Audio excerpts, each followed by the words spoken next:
بسم اللہ الرحمن الرحیم۔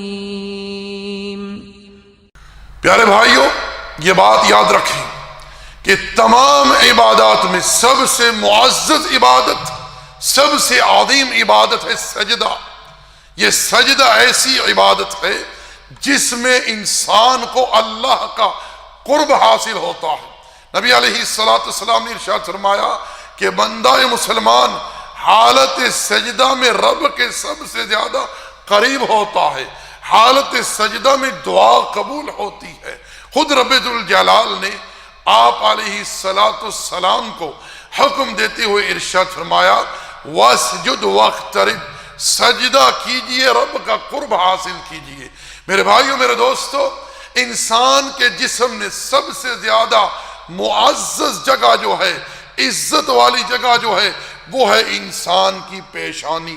یہ پیشانی جھکتی ہے تو صرف رب ذوالجلال کے سامنے تذلل اختیار کرتے ہوئے، تعظیم کے طور پر عاجزی و انکساری اختیار کرتے ہوئے رب کے سامنے جھکتی ہے حالت سجدہ میں۔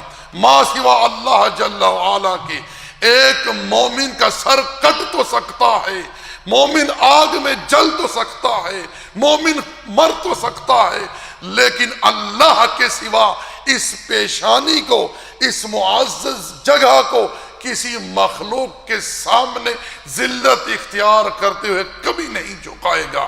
میرے بھائیو، میرے دوستو، ہمیں تو تعجب ہوتا ہے ان لوگوں پر جو اس معزز جگہ کو، جو اس عزت والی جگہ کو، خالق کائنات کو چھوڑ کر درگاہوں پر، مزاروں پر، آستانوں پر، انسانوں کے سامنے، گھوڑوں کے سامنے، درختوں کے سامنے جھکا دیتی ہیں۔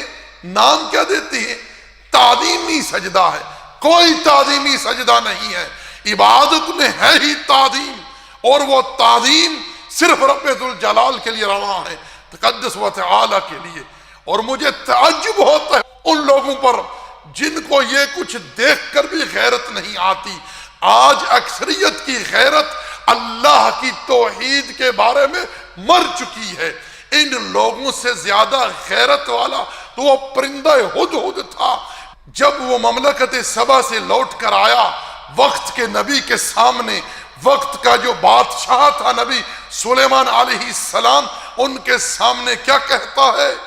وَجَدْتُهَا وَقَوْمَهَا يَسْجُدُونَ لِلشَّمْسِ مِن دُونِ اللَّهِ۔ یہ کیسی بدبخت قوم ہے، اللہ کو چھوڑ کر سورج کو سجدہ کرتے ہیں۔ رب فرماتے لا تسجدوا للشمس ولا للقمر واسجدوا للہ الذی خلقہن۔ نہ سجدہ سورج کے لیے، نہ سجدہ چاند کے لیے، سجدہ ہے اس اللہ کے لیے جس نے چاند اور سورج اور اس کائنات کو پیدا کیا ہے۔ پیغمبر علیہ السلام کے سامنے صحابہ آئے، کہنے لگے اللہ کے رسول، کیسر اور کسرا کے جو لوگ ہیں ان کے سامنے سجدہ ریز ہوتے ہیں، آپ اس چیز کے زیادہ مستحق ہیں کہ آپ کے سامنے سجدہ کیا جائے۔